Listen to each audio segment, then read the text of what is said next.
അല്ല, ക്യാമ്പിലെ ചർച്ചകൾ വളരെ വളരെ ആത്മവിശ്വാസം തുളുമ്പുന്ന ചർച്ചകളായിരുന്നു. പാർലമെന്റ് ഇലക്ഷൻ്റെ ഉജ്ജ്വല വിജയത്തിന് ശേഷം പാർട്ടിയുടെ മൂന്നാമത്തെ യോഗമാണിത്. ഇത് ക്യാമ്പ് എക്സിക്യൂട്ടീവായിട്ടാണ് 2 ദിവസം, ഇന്നലെ ഇന്നുമായിട്ട്.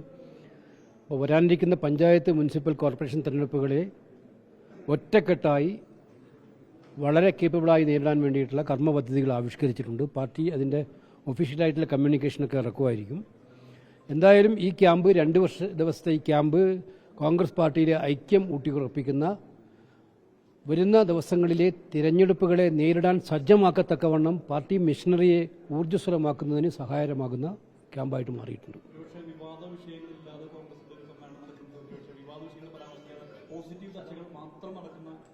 തീർച്ചയായിട്ടും ഇതിൽ പങ്കെടുത്ത മുഴുവൻ ആളുകളും ഈ കാലഘട്ടത്തിൻ്റെ ഗൗരവം ഉൾക്കൊണ്ടുകൊണ്ട് പാർട്ടി ദേശീയ തലത്തിൽ പാർട്ടി തിരിച്ചു വരുന്ന ഒരു സാഹചര്യത്തിൽ കേരളത്തിലെ വരാനിരിക്കുന്ന തെരഞ്ഞെടുപ്പുകളിൽ ആ ആർജവത്തോടുകൂടി, ആ ആത്മവിശ്വാസത്തോടുകൂടി ജനങ്ങളെ സമീപിക്കാനും ജനപക്ഷത്ത് നിന്നുകൊണ്ട് ജനങ്ങളുടേതായിട്ടുള്ള പ്രശ്നങ്ങൾ ഏറ്റെടുത്തുകൊണ്ട് സജീവമായി മുന്നോട്ട് പോകാനും വേണ്ടിയിട്ടുള്ള നിർദ്ദേശങ്ങളാണ് എല്ലാവരും നൽകിയത്.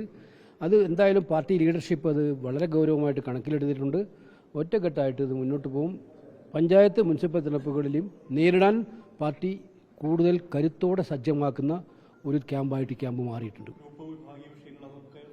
ഇല്ല, അതൊന്നും ഇല്ലാതെയുള്ള ഒരു നല്ല ചർച്ചകളായിരുന്നു ഉണ്ടായിരുന്നത്. അതുകൊണ്ട് തന്നെ വളരെ ശുഭപ്രതീക്ഷയോടുകൂടിയാണ് ഇന്ന് എല്ലാവരും, ആത്മവിശ്വാസത്തോടെയാണ് എല്ലാവരും ക്യാമ്പിൽ നിന്ന് മടങ്ങുന്നത്.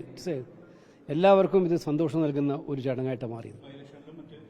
ബൈ ഇലക്ഷനുകളൊക്കെ തന്നെ ഉണ്ടായിരിക്കുന്ന വിജയം ഞങ്ങൾക്ക് കൂടുതൽ ആവേശം നൽകിയിട്ടുണ്ട്. വരാൻ പോകുന്ന ബൈ ഇലക്ഷനും നമ്മൾ ആ വിജയം ആവർത്തിക്കും, വൻ വിജയം ആവർത്തിക്കും.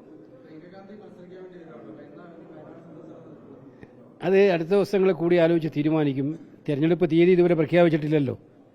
എന്നാണ് പ്രഖ്യാപിക്കുക എന്നതിനെക്കുറിച്ചിട്ട് ഒരു കൃത്യമായ വ്യക്തതയും വന്നിട്ടില്ല. ഏതായാലും കോൺഗ്രസ് തയ്യാറാണ്. ഈ ബൈ ഇലക്ഷനുകളിലെല്ലാം നേരിടാൻ ഐക്യജനാധിപത്യ മുന്നണി കേരളത്തിൽ തയ്യാറാണ്.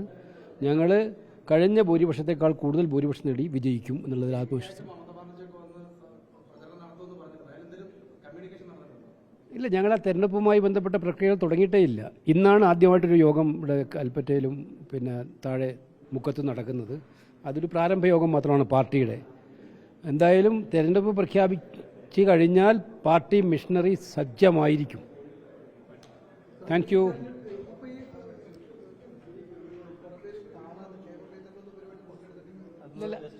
അല്ല, അവരെല്ലാം അറിയിച്ചിട്ടുണ്ട്. അവരെല്ലാം KPC പ്രസിഡന്റ് അറിയിച്ചിട്ടുണ്ട്. അവരെല്ലാം, ഞാൻ മുരളീധരൻ്റെ സ്റ്റേറ്റ്മെൻറ്റ് ഇത് കണ്ടല്ലോ, അദ്ദേഹത്തിന് പിന്നെ പ്രയാസങ്ങളോടുള്ള വരാൻ പറ്റാത്തത്. പക്ഷേ എല്ലാ പിന്തുണയും ഉണ്ടാവും പാർട്ടിയുടെ എടുക്കുന്ന എല്ലാ തീരുമാനത്തിനും. പാർട്ടിയിൽ അങ്ങനെ ഒരു വിഭാഗീയതയുമില്ല. എല്ലാവരുടെയും, ഇന്നിവിടെ പങ്കെടുക്കാത്തവരുടെയും പൂർണ്ണമായ അനുഗ്രഹാശത്തോടുകൂടിയാണ്. ക്യാമ്പിന് മുമ്പ് അവരോട് ബന്ധപ്പെട്ടിരുന്നു, ക്യാമ്പിന് ശേഷവും ബന്ധപ്പെടും എന്നുള്ള ഒരു സംശയം. അല്ല, എല്ലാ നേതാക്കന്മാരെയും ഉൾക്കൊണ്ടിട്ടേ ഈ പാർട്ടി മുന്നോട്ട് പോവുള്ളൂ.